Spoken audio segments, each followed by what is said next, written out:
Here we go. Happy day. Ooh.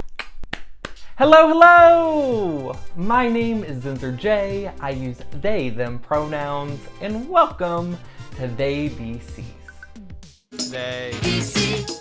It has been a minute, y'all. I took a break because mental health is literally so important, but I am back and I am ready to dive right in. This week's inquiry is gender presentation.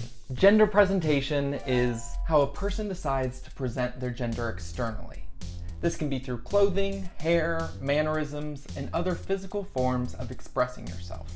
Now, gender presentation is more than just clothes.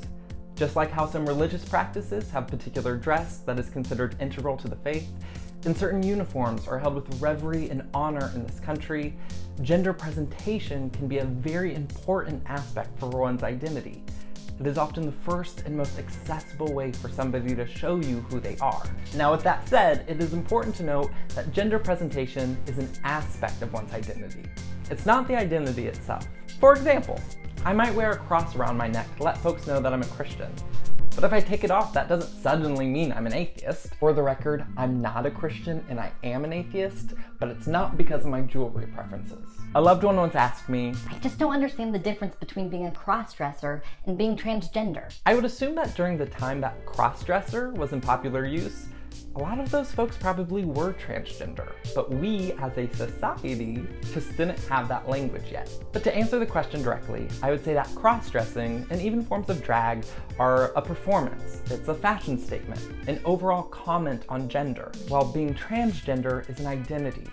It's a self-perception, a worldview, a state of being, regardless of wardrobe. Like right now, I am non-binary. I am transgender. I'm wearing makeup and a dress. But wait.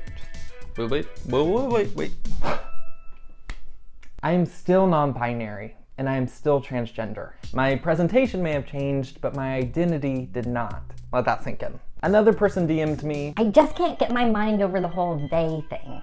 Can't I just call you she when you're dressed like a girl and he when you're dressed like a boy? And while an argument can be made for gender fluidity, coming to you in an episode next week, I just want to say, no. I am they, full stop. I am they here, here, and here. And I'd ask in return, what does dressing like a girl even mean? What does dressing like a boy look like? There's a movement to de-gender fashion altogether, and I invite you all to look into it. The fact that we have gender segregated areas of a store, a men's section and a women's section, or entire stores themselves, that a shirt should be off limits to some simply because of the color or the type of fabric used. Does no one stop to question it?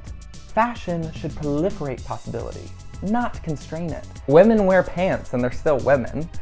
More and more we see men breaking out of stereotypical dress and it doesn't stop their manhood. And if you're thinking to yourself, okay, well, all of this just seems to be very blurred together, I would say, yippee! I think that's a great thing. Breaking down gender stereotypes of who can and can't do what is a pathway to progress that benefits everybody. But also, here's this helpful graphic.